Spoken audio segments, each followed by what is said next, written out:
प्रथम लाभु दो चरण को, धन ए न छुड़ायो किन। लाख तली लाल एड़िया, मेरे जीव के यही जीवन। इन पाँव तले पड़ी रहूं, धनी नजर खोलो बातुन। पल न भालो निरखु नेत्र, मेरे जीव के यही जीवन। मेरे जीव के यही जीवन। प्रणाम जी, प्रणाम सुंदर साथ जी, प्रणाम सुंदर साथ जी। जैसा कि हम श्री श्रृंगार ग्रंथ कर रहे हैं और 21वें प्रकरण की 100 नंबर चौपाई तक हमारा हो चुका है, तो आज 101 नंबर चौपाई से प्रारंभ करते हैं। असल बात वहदत की, अर्स अरवाही जाने मोमिन। अब धामधनी अक्षरातीत इंद्रावती जी के धाम हृदय में बैठ करके बता रहे हैं कि जो परम धाम में वहदत थी वो आज तक कभी जाहिर नहीं हुई, और ये जो माया का ब्रह्मांड है ये झूठा ब्रह्मांड है। तो यहाँ के लोग जान सकते ही नहीं, उन्हें वहदत के बारे में पता लग सकता ही नहीं, क्योंकि उनके अंदर एक दिली नहीं आ सकती, वहदत नहीं आ सकती। अब आगे कह रहे हैं असल बात वहदत की, कि जो वास्तव में ब्रह्म सृष्टियां हैं वो ही परम धाम की वहदत के बारे में जान सकती हैं। अर्स अरवाहें जाने मोमिन, बस परम धाम की रूहें ही, जो मोमिन है वो ही वहदत को जान सकती हैं। जो परम धाम में ब्रह्म सृष्टियां हैं वो ही वहदत के बारे में जान सकती हैं। इत हक सुध मोमिनो, जाके असल अर्स में तन। इत हक सुध मोमिनो, इस संसार में अक्षरातीत की पहचान किसको होती है? केवल ब्रह्म सृष्टियों को। जाके असल अर्स में तन, जिनके मूल तन कहाँ पर है? परम धाम में, वो ही जान सकती हैं। उन्हीं को सारी वास्तविकता पता है, वो ही वहदत के बारे में जानती हैं, और उन्हें ही परम धाम की सारी सुध है। अब तुम सुनियो मोमिनो, अर्स बिने तुम्हारी बात। अब इंद्रावती जी कह रही हैं कि है मोमिनो, अब तुम ध्यान से सुनो कि ये जो बातें हैं, जो अरस में जो भी वहदत के बारे में, खिलवत के बारे में जो कुछ भी है, वहदत तो कही मोमिन जो रूहें असल हक जात। वहदत तो सिर्फ मोमिनों कहा गया है जो वास्तव में अखंड परम धाम में राज्य के साथ हैं, उनकी ब्रह्म सृष्टियां हैं, उन्हीं की अंग रूपा हैं। तो अब इंद्रावती कहती है कि तुम परम धाम की बातों को सुनो। क्या कहा है इसमें? अर्श बिने तुम्हारी बात, कि जो अर्श के अंदर तुम्हारी बातें हैं उन बातों को जानो, क्योंकि ब्रह्म सृष्टियां ही अक्षरातीत के अंग स्वरूपा हैं। एकमात्र वो ही एक दिली के बारे में जानती हैं। और एक मता रूहन का देखो अर्स वाहिदत। कहते कि जो रूहें हैं परम धाम में, उनकी एक लीला है। अगर मान लो एक के दिल में कोई बात आ गई तो सबके दिल में वही बात आ जाएगी। तो परम धाम की जो एक दिली की लीला है उसे देखो, क्योंकि देखो अर्स वाहिदत, परम धाम में जो वाहिदत है, एक दिली है, रूहों की जो मता है, बुद्धि है, वो एक ही है। इस बात को देखो। लीजो मोमिन दिल में ए हक अर्स नियामत। ये जो है परम धाम में जो पूर्ण ब्रह्म परमात्मा है, अक्षरातीत है, उनकी जो ये अनमोल निधि है, नियामत मीन्स खजाना। क्या खजाना है? वहदत, एक दिली, खिलवत, ये उनकी अनमोल खजाने हैं। इस खजानों को लीजो मोमिन दिल में, अपने हृदय में बसा लीजिए। देखो, वहां का खजाना अलग है, यहाँ का खजाना अलग है। यहाँ का खजाना कौन सा है? हमने बहुत बड़ी कोठी बना ली, करोड़ों रुपए जोड़ लिए, तो ये खजाना है। लेकिन वहां का खजाना ये है कि हमारे हृदय में प्रेम है, इश्क है, वाहिदत है। राज्य के साथ हम परम धाम में 25 पक्षों में घूमते हैं। ये सारी क्या है? ये अर्श की न्यामतें हैं, ये अर्श का अनमोल खजाना है। नैन एक रूह के जो सुख लेवे परवरदिगार। आप कहते हैं कि परम धाम में कोई ब्रह्म सृष्टि नैन एक रूह के जो नेत्र हैं, वो अपने नेत्रों से अगर धाम धने का कोई भी सुख लेती है, तीन सुख से सुख पहुंचे दिल रूहों 12,000। जो परम धाम में बाकी ब्रह्म सृष्टियां हैं, सब ब्रह्म सृष्टियों के सभी रूहों के दिल में वो सुख आ जाता है। तो ऐसी वायदत है परम धाम में, एक दिली है कि अगर एक रूह को सुख मिल रहा है तो सभी को सुख बराबर मिलता है।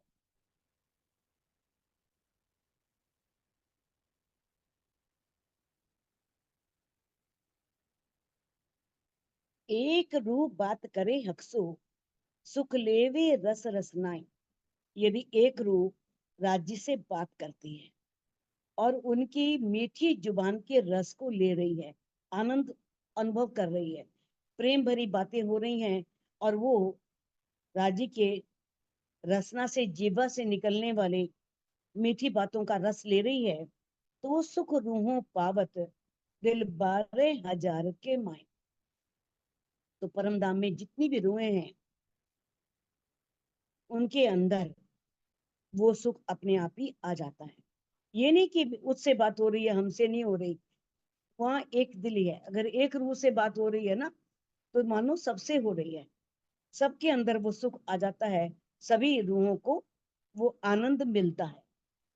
हक बोलावे रूह एक को, तो सुख पावे अतंत।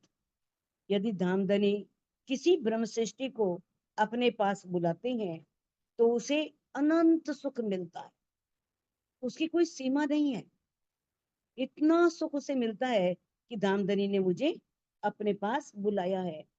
तो बात सुन रूह हक की, सब रूहें सुख पावत। और वो रूह राज्य की उस बात को सुनती है। राज्य ने उसे बुलाया किसी बात करने के लिए, तो उसे बहुत सुख मिला, बहुत खुशी मिली। और जैसे ही वो अपने धामधनी की उस बात को सुनती है, सब रूहें सुख पावत, तो सभी रूहों को सुख प्राप्त होता है, सभी रूहों को सुख मिलता है। रूह सुख हर एक बात का, हक सो अर्स में लेवत। परमधाम सब लीला अद्वैत है, वहां पर एक दिली है। और किस प्रकार से परमधाम में रूहें राज्य से किस प्रकार से प्रत्येक बात का सुख लेती हैं। यानी कि कोई ब्रह्म सृष्टि बात कर रही है, एक भी बात कर रही है ना, तो सभी रूहों को बराबर सुख मिल रहा है। रूह सुख हर एक बात का, रूहें जो हैं वो हर एक बात का सुख लेती हैं। हक्सो अर्स में लेवत। हक्सो मैंने धाम धनी से, अर्स में परम धाम से, परम धाम में लेवत मैंने लेती हैं, परम धाम में वो सुख अनुभव करती हैं। सो सुख सुन रूहे सबे, दिल अपने देवत। अब ये नहीं कि एक ही रूह को सुख मिला है, तो वो सुख जो है, वो रूह जो है, बाकी सब रूहें जो हैं सुन करके अपने दिल को देती हैं। सबको वो आनंद, वो खुशी प्राप्त होती है, मानो उन्हीं से राज्य ने बात की हो। उनको ऐसा अनुभव होता है। तो हके कैया अर्स अपना, मोमिन का जो दिल।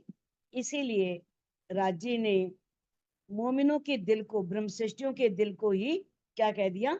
अपना परम धाम, अपना अर्श उन्हें कह दिया कि मेरा अर्श कहाँ है? रूहों का दिल। क्योंकि वहां पर एक दिली है, तो परम धाम की एक दिली में धनी को जो सुख, मानी कि धनी से जो सुख सभी को मिलता है, आपस में एक रूप होकर लेती हैं। तो कहते हैं तो सब ल्याए वाहिदत में, जो यो सुख लेत हिल मिल।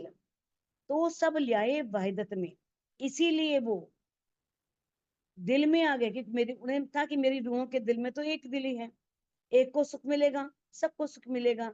तो किस प्रकार से सब सखियां जो हैं वो आपस में एक स्वरूप होकर सुख परमधाम में लेती रही हैं। तो इसीलिए सारे सुखों का स्वाद धनी ने इस अर्श रूपी, जो अर्श दिल रूपी, जो जिसे धनी ने अर्श बनाया, उस अर्श दिल रूपी वाहिदत में प्रकट कर दिया। यानी कि सब सुख वहां प्रकट कर दिए। उन्हें ये था कि वाहिदत है, एक के दिल में प्रकट किए, सबके दिल में प्रकट हो जाएंगे, लेकिन ये तो माया का ब्रह्मांड है। तो इसीलिए धनी ने रूहों के दिल को अपना अर्श बना लिया। इन विद सुख कहते कहूँ अर्श अरबा मोमिन। परम धाम की जो अरबाएं हैं, ब्रह्म सृष्टियां हैं, तो इंद्रावती जी कहती हैं कि इस प्रकार से मैं उनके सुखों का कहते कहूँ, कितना वर्णन करूं, कितना और बताऊं। तो आए वाहिदत में जो हक कदम तले इनोतम तन। कहते हैं कि किस प्रकार से, जहाँ कहाँ पर है, रूहें कहाँ बैठी हैं, मूल मिलावे में। कहाँ बैठी हैं, धनी के हक कदम तले, राज्य के चरणों के नीचे। कहाँ पर, उनके इनो तन, उनके मूल तन। उनके मूल तन कहाँ पर है, मूल मिलावे में, राज्य के चरणों में बैठी हुई हैं। तो उनके वाहिदत स्वरूप धाम हृदय में राज्य आकर के विराजमान हो गए। तो आए वाहिदत में, तो वो किस प्रकार से उनको लगा कि भाई कैसे गले में बइयां डाल के एक स्वरूप होकर के बैठी हैं।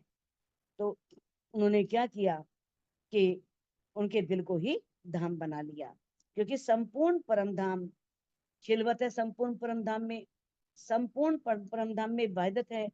यानी कि परम धाम खिलवत का और वाहिदत का ही रूप है। जब ब्रह्म सृष्टियों का हृदय धाम कहा गया है, तो उनके धाम हृदय में वाहिदत का स्वरूप माना जाएगा, क्योंकि परमधाम वाहिदत का स्वरूप है। और राज्य ने रूहों के दिल को परमधाम बनाया। तो जब परमधाम बनाया तो परमधाम में तो वाहिदत है ही। तो इसलिए उन्हें भी वाहिदत का स्वरूप माना जाएगा। हके अर्ज कैया दिल मोमिन और भेज दिया इलम। अब राज्य ने क्या किया कि ब्रह्म सृष्टियों के दिल को धाम कह दिया। हके अर्ज कैया, राज्य ने अर्ज कह दिया, परमधाम कह दिया। कहाँ, किसको कह दिया, दिल मोमिनो, मोमिनों के दिल को। और भेज दिया इलम, और उन्होंने ये जो ब्रह्म वाणी है, ये तारतम वाणी का ज्ञान है, वो ज्ञान भेज दिया रूहों के पास। क्यों आवे अर्श दिल झूठ में, इत है हक का हुक्म। अब बहुत इंद्रावती जी कहती हैं कि कितनी हैरानी की बात हो रही है, आश्चर्य की बात है। किन जिन जो ब्रह्म सृष्टियां हैं, जिनके दिल ही अक्षरातीत का धाम कहा गया है, तो वह इस झूठे संसार में कैसे आ गई। वो इस संसार में आ ही नहीं सकती। ये तो अक्षरातीत के आदेश की लीला है। इत है हक का हुक्म। ये यानी कहने का भाव क्या है, इंद्रावती जी क्या कह रही हैं कि रूहें इस झूठे ब्रह्मांड में आ ही नहीं सकती। वो कैसे आ सकती हैं, ये तो राज्य के हुक्म की लीला है, जिसने अनहोनी को भी होनी कर दिया। रूहें आई भी नहीं, खेल भी देख लिया, और किस तरह से उनके प्रतिबिंब स्वरूप आत्म को उन्होंने अपना धाम भी बना दिया। तो ब्रह्म सृष्टियों की सूरता को इस संसार के खेल में धनी ने उतार दिया। ताथे वर्णन इन दिल अर्स हक का होए। कहते ताथे वर्णन इन दिल, ताथे मैंने इसलिए, क्योंकि धनी ने रूहों के दिल को, ब्रह्म सृष्टियों के दिल को ही अर्श बनाया, क्योंकि उन्हीं में वहदत है। तो इसीलिए इंद्रावती जी कहती हैं ताते मैंने इसीलिए वर्णन इन दिल, इन ब्रह्मांगनाओं के धाम हृदय से ही अर्श परम धाम का और पार ब्रह्म का वर्णन हो सकता है। वही इस इनकी शोभा का वर्णन कर सकती हैं, परम धाम का और राज्य का, क्योंकि उनके दिल में ही वाहिदत है।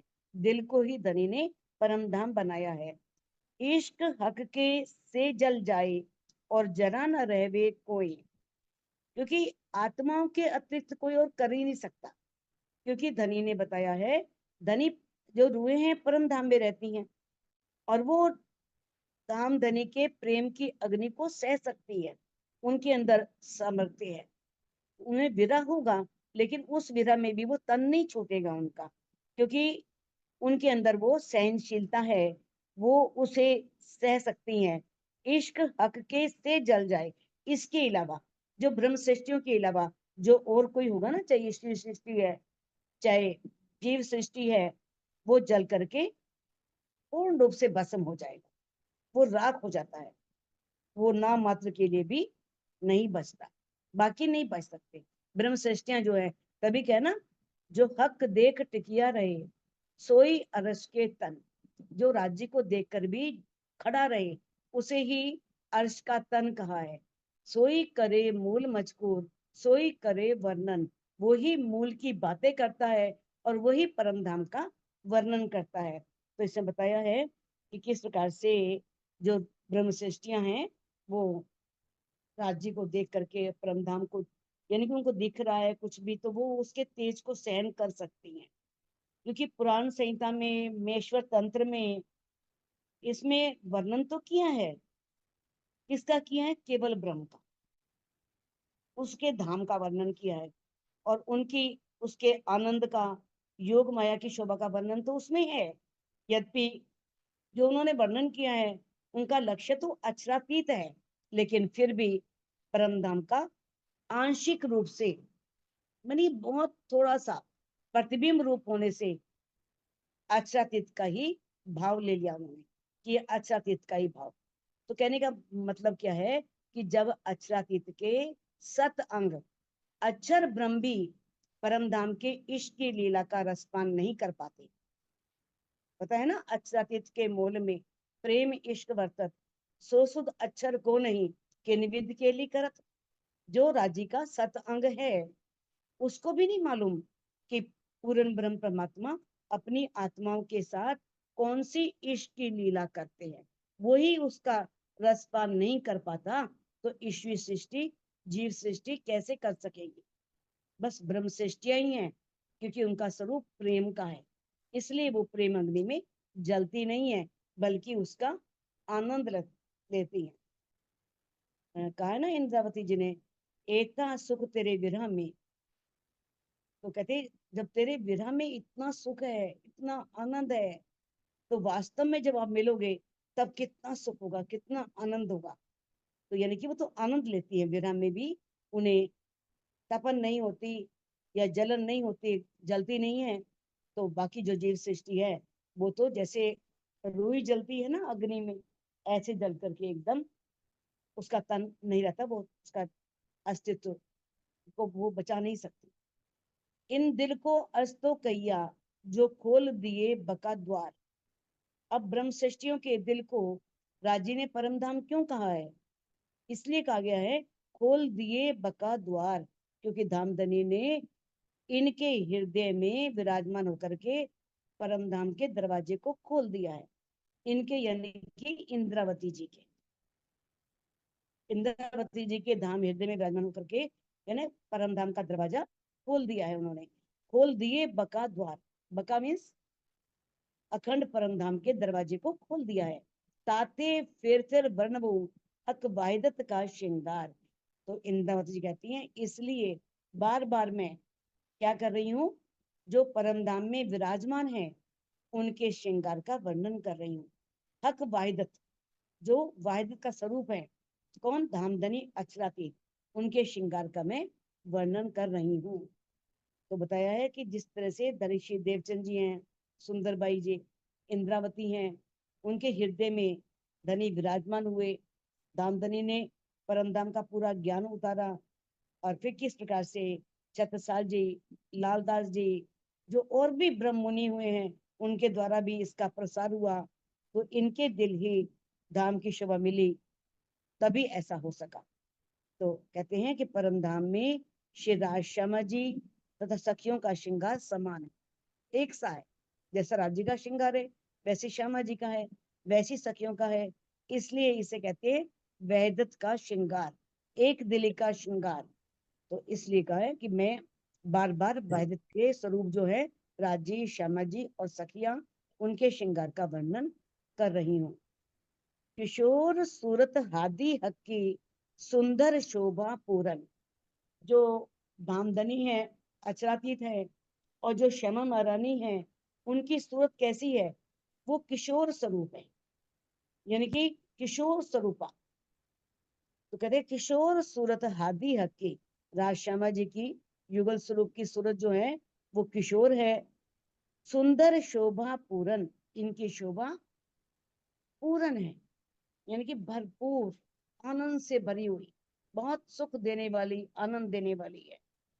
मुख कमल कहूं मुकुट की, पीछे सब अंग बस्तर भूखन। तो अब कहती हैं सबसे पहले मैं जो धामधनी अक्षरातीत हैं उनके मुखारविंद और मुकुट की शोभा का वर्णन करूंगी।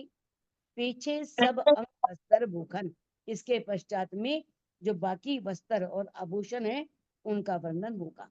पहले किसका वर्णन होगा? धामधनी के मुखारविंद का, कमल के समान जो मुख है, और उनके मुकुट का। पीछे सब अंग वस्त्र भूखन, पीछे सभी वस्त्रों का और आभूषणों का वर्णन होगा।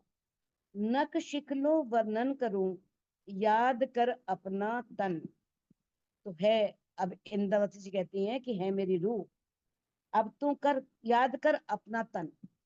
याद कर अपना तन से भाव क्या है? पर आत्म का श्रृंगार सज करके, क्योंकि कहाँ बैठे हैं? दामदनी के चरणों में।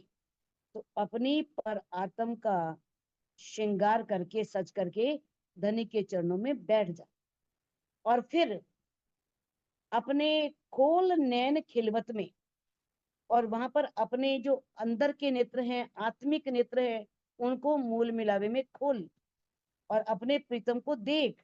बैठ तले चरण, क्योंकि तू उनके चरणों के नीचे बैठी हुई है, और उनके नक्शे शिक तक की शोभा का वर्णन कर सके, यानी कि देख करके अपनी आत्मिक दृष्टि से।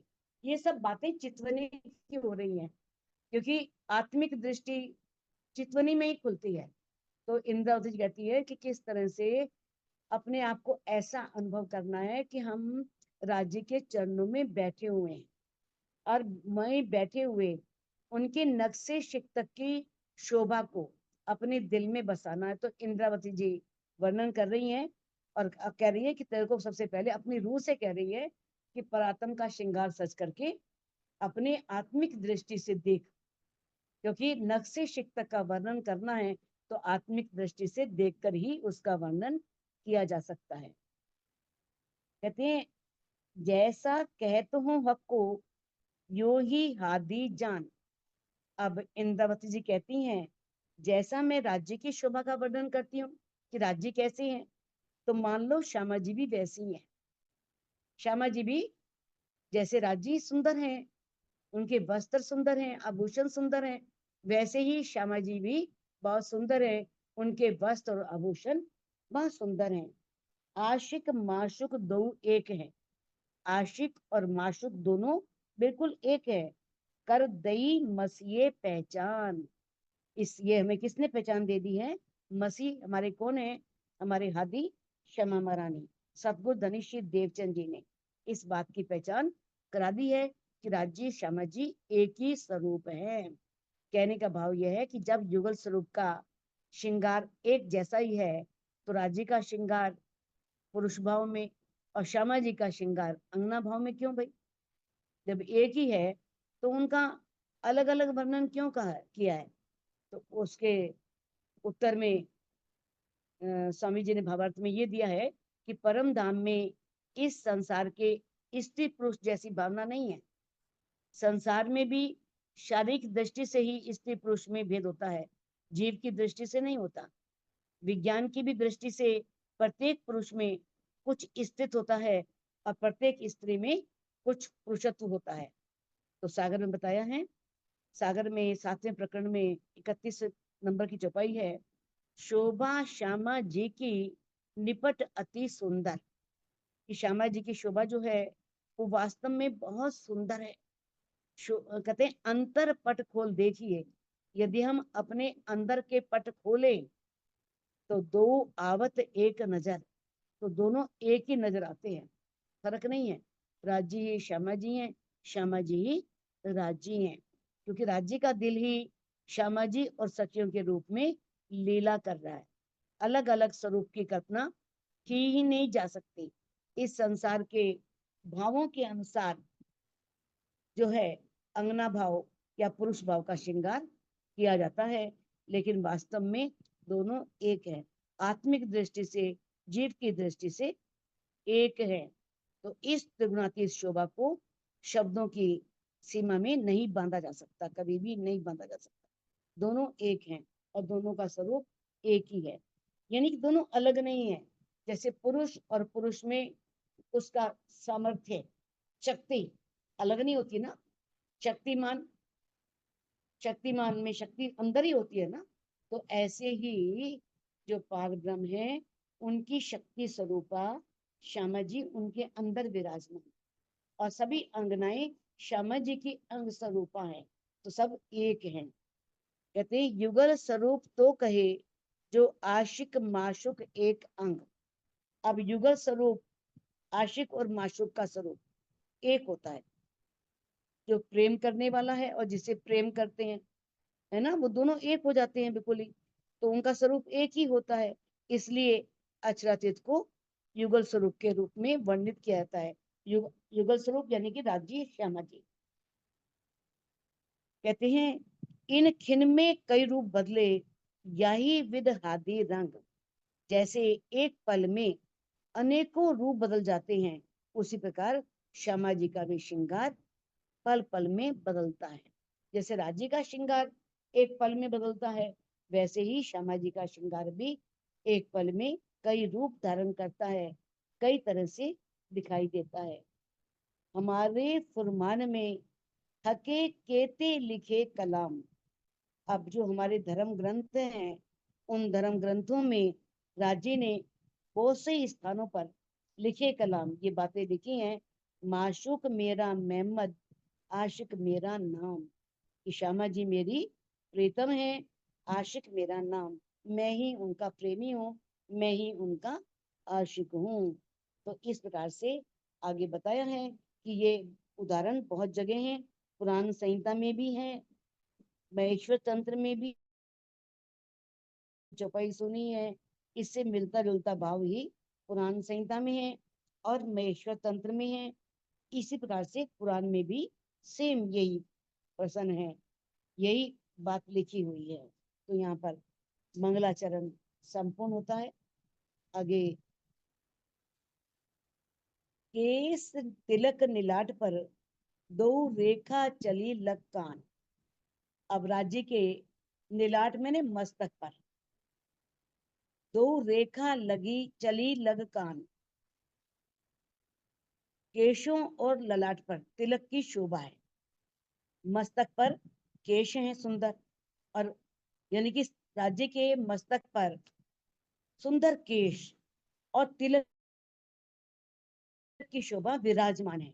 और तिलक में दो रेखाएं हैं जो कानों तक आए हुए हैं, यानी कि उनके बाल जो है वो कानों तक आए हुए हैं पूरे, यानी कि घुंघराले बाल हैं, कानों तक आए हुए हैं।